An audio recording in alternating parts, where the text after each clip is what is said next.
Hello everyone and welcome to the Eddie Proudfoot podcast. Today on our 15th episode, we are going to continue to talk about spellcasting in Dungeons & Dragons 5th edition. So let's get started. Today we're going to talk about Wizards and Warlocks. The reason is because Wizards are different than the Prepare and Known casters, and Warlocks just use magic in a different way, so we're going to need to talk about them separately. So Wizards, they are the only intelligence caster in the player's handbook that's a full caster. Eldritch Knights from the fighter subclass and Arcane Tricksters from the rogue subclass also use intelligence, and they also actually use the Wizard's spell list. However, they are known casters, so they'll follow those rules. Other than, being intelligence and using the Wizard's spell list, that's pretty much the only special thing about them. Wizards, on the other hand, they have a lot of special things about them, so let's talk about those. First off, like I said, intelligence casters. Second off, they also prepare spells, but they only prepare from a spell book, not from their entire spell list on page 207 to 211.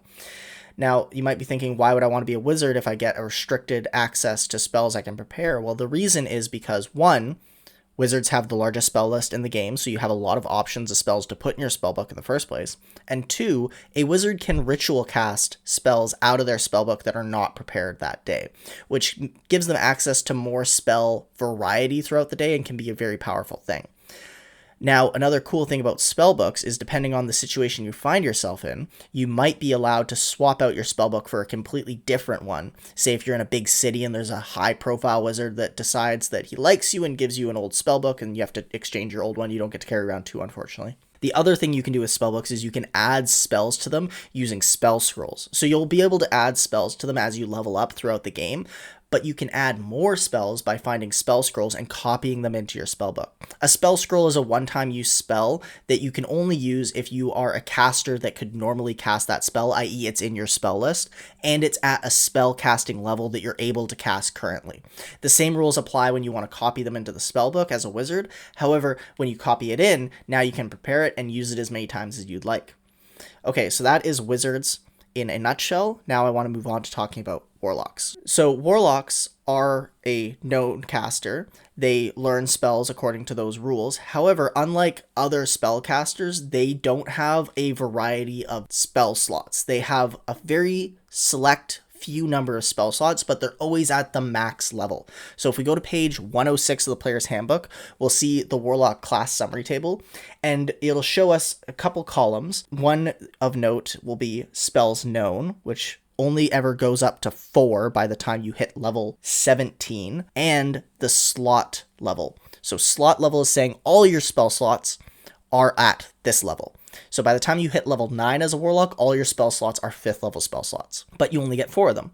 It's okay though, all these spell slots are coming from your ability called Pact Magic on page 107, and all of your Pact Magic spell slots come back after a short rest. So that's pretty cool. We get spell slots back after a short rest, and they're always at max level. By the time we're level 9, all our spell slots are 5th level. This is pretty cool. But we're only going to ever get 4 of these, and at level 9, you only have 2, so that's not very many. So why are Warlocks like this? Well, part of the reason is because they get their spell slots back on a short rest, and another part of the reason is they have other cool class features which make this not as much of an inconvenience as I'm making it sound right now.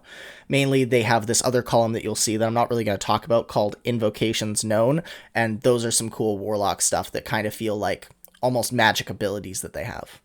I guess I kind of talked about it. If you want to read more, it does talk about it on page 107, so you can look into that there. Now, the other feature that Warlocks have, which make them more like a full caster, is they have something called Mystic Arcanum. So they have spell slots that they get from this ability as well, and these spell slots only recover after a long rest.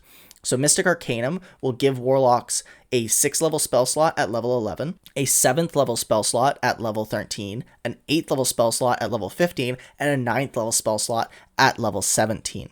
So one of the cornerstones of being a full caster is you get your first 9th level spell slot at level 17. So this is why some people will argue online that Warlocks are a full caster. They learn up to 9th level spell slots. That's a good indicator that they are a full caster. They also get to learn cantrips, which we know all full casters learn cantrips. All half casters don't learn cantrips. Funny enough, the third casters do learn cantrips though. So Warlocks, you're only going to get 8 spell slots, but 4 of those will recover on a short rest and the other 4 recover on a long rest. Plus you have other cool class abilities which are going to make up for the fact that you don't have the full set of 22 spell slots available to you at max level like every other full caster. Still highly recommend Warlocks, still a lot of fun to play, but they do have these weird rules that you need to pay attention to when you're playing a Warlock, so just keep that in mind.